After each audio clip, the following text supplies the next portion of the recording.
Spørgsmål 12. Integralregning. Vi skal gøre rede for definitionen på en stamfunktion til en given funktion. Og det er sådan, at når vi snakker om differentiering, jamen så er det, at man differentierer en funktion f af x, og så når man frem til differentialquotienten f mærke af x. Integrering, det går den modsatte vej, og det egentlig er integrere egentlig, så gør man det modsatte af at differentiere. Og det vil sige, at man starter med en funktion f af x, og så finder man det, der hedder en stamfunktion, store f af x, og det, der ligesom definerer den, jamen det er, at hvis du tager store f mærke, hvis du differentierer store f mærke af x, jamen så kommer du tilbage til f af x. Og der er et eksempel på det hernede. Vi kan se, at stamfunktionen hedder en halv x i anden plus k. Man sætter altid k konstanten på. Den skal altid på, når man integrerer. Og så differentierer vi den. Så kommer k går ud, og 2 ryger ned foran her, så der kommer til at stå x. Så differentierer vi igen. Og x differentieret, det giver 1. Okay. Og hvis vi så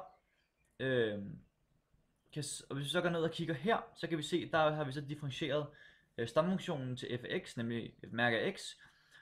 Og der kan vi se, at k forsvinder her, når vi differentierer, så kommer det til at stå, så kommer 2 til at gå ned for en halvanden x, og så ender vi tilbage til x'et og til f af x, og dermed så kan vi altså se, at store f mærke af x er lige med f af x, og dermed så ved vi, at vi har at gøre med en stamfunktion.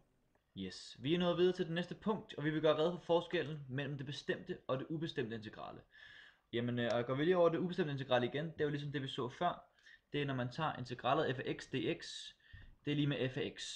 Så det er altså en funktion, det er det man skal lægge mærke til, det ubestemte integral er en funktion. Grunden til at der står dx, jamen det er simpelthen en måde man skriver det på oftest i programmer som Inspire. Går vi så ned til det bestemte integrale, jamen så kan vi se at man tager integralet f af x, og der bruger man så de to, jeg ved ikke hvad man skal kalde dem, faktorer måske, eller ikke faktorer, men grænseværdier, a og b, som i princippet egentlig er x-værdier. Og så, men det man gør, at man integrerer funktionen igen, så får vi stor f af x, og så skulle der gerne have stået fra a til b også herover, men det kan Inspire desværre ikke. Og det giver så tallet stor f af b minus stor f af a. Og tager vi et eksempel hernede, jamen så har vi et eksempel, hvor vi har f af x er lige med 3x i anden minus 1 over kvadraten af x, og vi gør det samme igen, vi integrerer, der kommer til at stå x i tredje minus 2 gange kvadraten af x, og så er det, at vi sætter vores grænseværdier eller x-værdier ind på de pladser her. Og vi starter med 4, så jamen 4 opløst til tredje, det må give 64, minus 2 gange kvadratroden af 2, hvilket er 4 minus 4. Okay, så har vi så egentlig fundet vores f af b, så skal vi til f af a. 1 opløst til tredje, jamen det giver 1, og minus 2 gange kvadratet af 1, kvadratet af 1 er 1, så der kommer til at stå minus 2. Og så har vi egentlig fundet vores f af a. Nu er det bare at minus dem fra hinanden, og jamen 64 minus 4, det giver 60. Og nu kan vi så, fordi vi har gør med en minusparentes, så vi ændrer vores fortegn ind i parentesen til et plus, så der kommer til at stå minus 1 plus 2, det giver 1, og dermed så ender vi på 61. Og så kan vi så se, at vi har at gøre med et bestemt tal. Og hvad det skal bruges til, det vender vi tilbage til, men det er det, der er forskellen på det bestemte og ubestemte integrale. Det bestemte integrale, det er et helt bestemt tal, mens at det ubestemte integrale er en funktion, og jeg kan lige, for at slå det helt fast, bevise det her længere nede her. Vi har præcis den samme funktion, 3x i anden minus 1 over kvadraten af x, og her tager vi det ubestemte integrale, og det vi så får ud af det, jamen det er nemlig en vilkårlig, eller en stamfunktion til f af x, og ikke et bestemt tal, men en funktion. Godt. Vi vil nu vise, hvordan integralerne kan anvendes til at bestemme arealet af en punktmængde i et koordinatsystem. Og jamen her så har jeg har lavet et eksempel, hvor vi har en funktion, vi kalder den bare for x, bare for eksempelets skyld. Herinde i midten, der har vi det vi kalder en punktmængde eller et areal, som er afgrænset af f af x samt punktet 0,0 og punktet 3,0. Og vi skal igen i gang i vores bestemte integrale, og vi kan skrive at a, altså punktmængden eller arealet, er lige med det her bestemte integrale vi har fundet, vi snakker om fra før. Og jamen egentlig så er det rimelig simpelt. Vi skal egentlig bare have sat ind i vores integrale. Så hvis vi lige bruger det en gang mere her, jamen så kan vi sige, at vi kigger først på vores b-værdi.